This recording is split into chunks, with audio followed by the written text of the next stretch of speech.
Bienvenue dans cette vidéo, nous allons parcourir le polycopié du chapitre OR2 Description de la réactivité et en particulier le savoir-faire A, décrire le bilan d'une réaction. A1. Reconnaître les rôles de substrat, réactif, solvant et catalyseur. Lorsque l'on décrit le bilan d'une réaction, les composés peuvent avoir les différents rôles suivants. On appelle substrat le réactif portant la chaîne carbonée d'intérêt. Et on appelle réactif le ou les autres réactifs consommés par la réaction. Il est important de distinguer le substrat parmi tous les réactifs, parce que c'est la transformation qui a lieu sur le substrat qui donnera son nom à la réaction par la suite. Un catalyseur est un composé n'intervenant pas dans le bilan, mais dont la présence accélère la réaction. Il est souvent indiqué sur ou sous la flèche de bilan. Le solvant est le composé servant de milieu à la réaction pour permettre une bonne rencontre des réactifs. En général, le solvant n'intervient pas dans le bilan, mais il arrive que le solvant soit aussi l'un des réactifs. Il est souvent indiqué sur ou sous la flèche de bilan. Les produits sont les composés formés par la réaction. Application. Indiquer pour la réaction suivante le rôle des différents composés. Je vous laisse le faire sur votre polycopier en mettant pause sur la vidéo et je donne la solution dans quelques instants.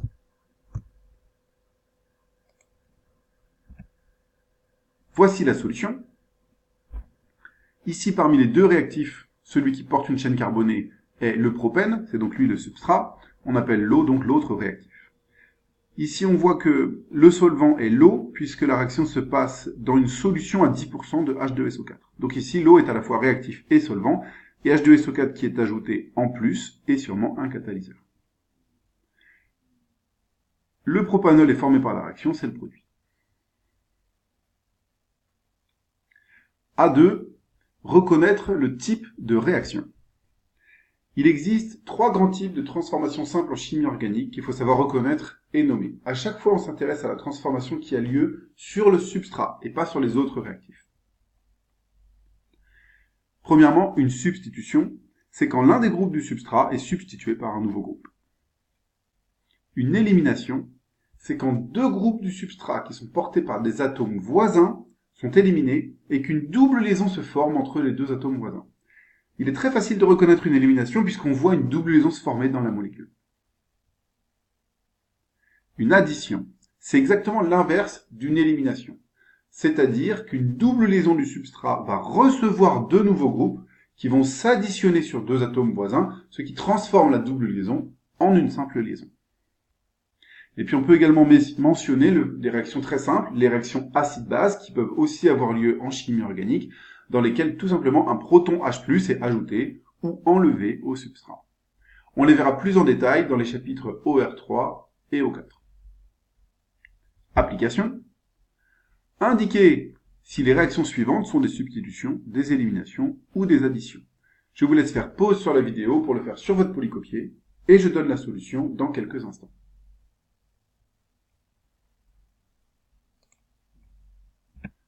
Voici la solution. Pour la première réaction, on voit que la double liaison CO a été transformée en une simple liaison et qu'on a ajouté deux groupes, le H qui s'est ajouté sur l'oxygène et le groupe cyano-CN qui s'est ajouté sur ce carbone. C'est donc une addition.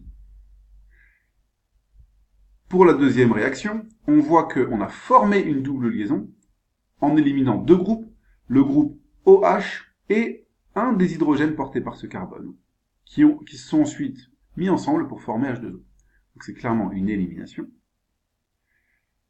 Et pour la troisième réaction, on a substitué ici un hydrogène, qu'on ne voit pas parce que c'est la formule topologique, par tout ce groupe-là. Et cet hydrogène qui a été substitué est ensuite venu se lier au chlore pour former HCl. Ici, c'est une substitution.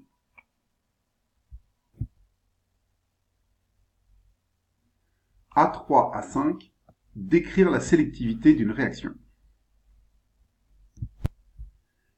La description de la sélectivité d'une réaction utilise un vocabulaire précis avec des définitions à bien connaître. En particulier, ces quatre définitions. Premièrement, si une réaction peut donner plusieurs produits qui sont isomères et que la formation d'un ou plusieurs d'entre eux est favorisée, alors on dit que la réaction est sélective. Et il existe deux types de sélectivité. Si une réaction peut donner plusieurs isomères de position et en favorise un, alors elle est régiosélective. Et si elle peut donner plusieurs stéréoisomères et qu'elle en favorise un, alors elle est stéréosélective. Ça nous donne donc deux types de sélectivité différentes. Dernière définition, une réaction stéréospécifique est une réaction stéréosélective qui a en plus la propriété suivante. Si on inverse la configuration du substrat de la réaction, cela change la configuration du produit de la réaction. Deux remarques.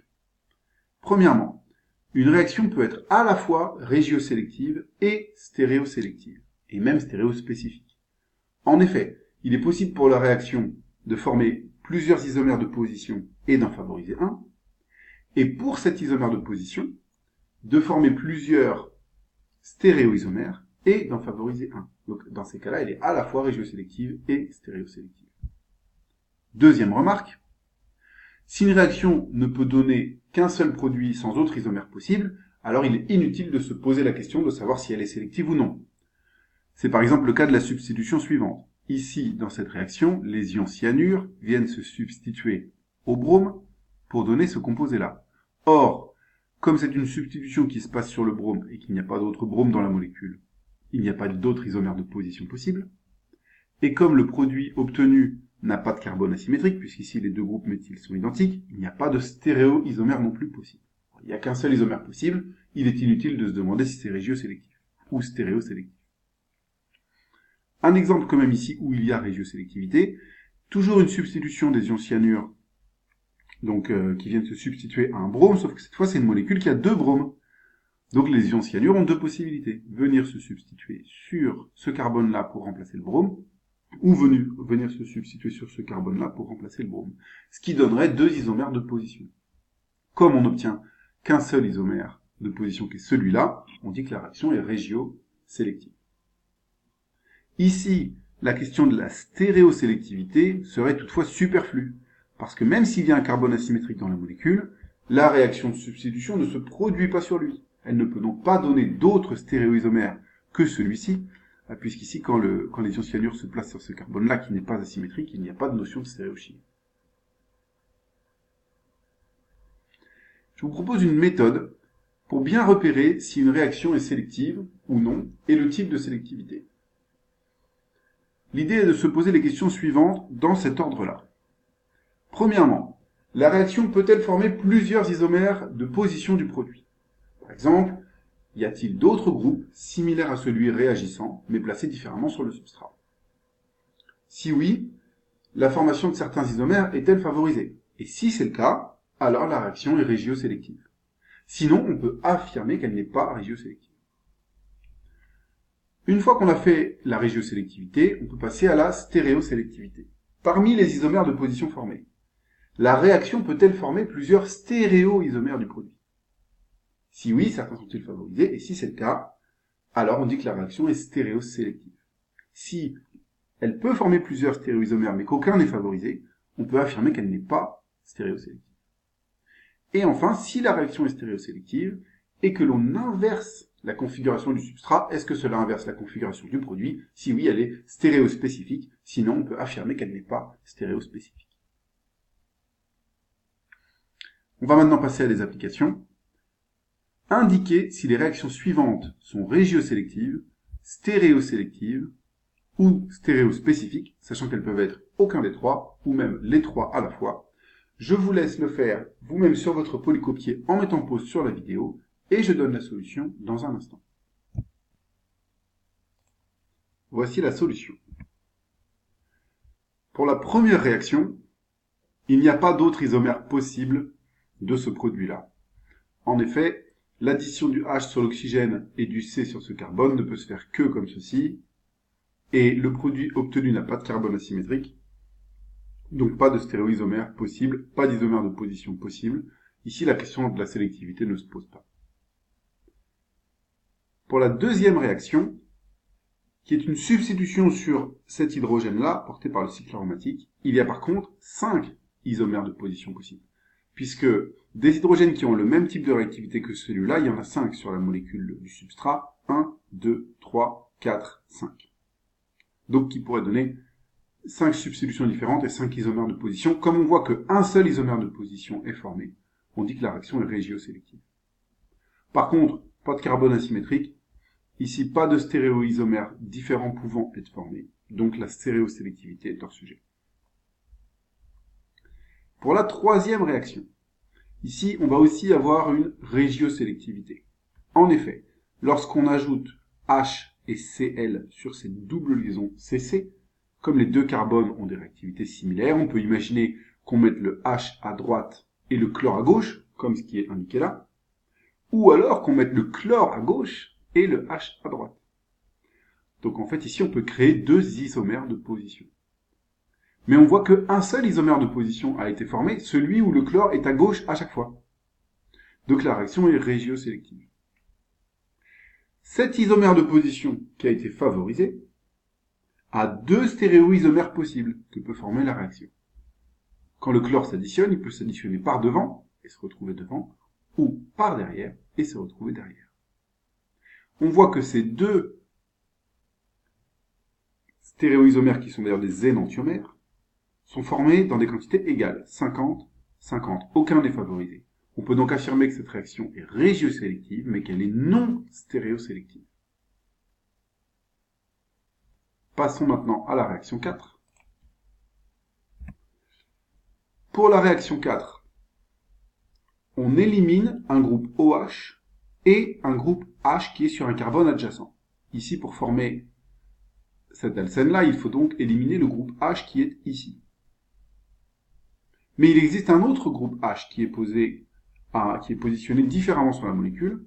C'est le groupe H qui est porté par ce carbone-là. Lui aussi, on pourrait l'arracher et former une double liaison là. Autrement dit, on pourrait former un autre isomère de position. Comme on ne le fait pas, puisqu'on voit qu'on forme que ça, on dit que la réaction est régiosélective. Maintenant, ce composé formé de façon favorisée, il pourrait aussi avoir deux stéréoisomères. La forme E que l'on voit là et la forme Z qui n'a pas été formée.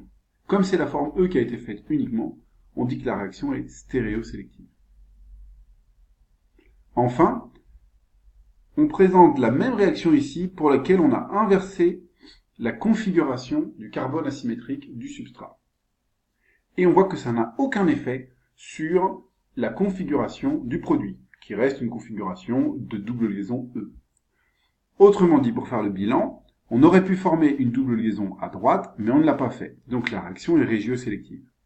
On aurait pu former un alcène Z, mais on ne l'a pas fait. Donc elle est stéréosélective.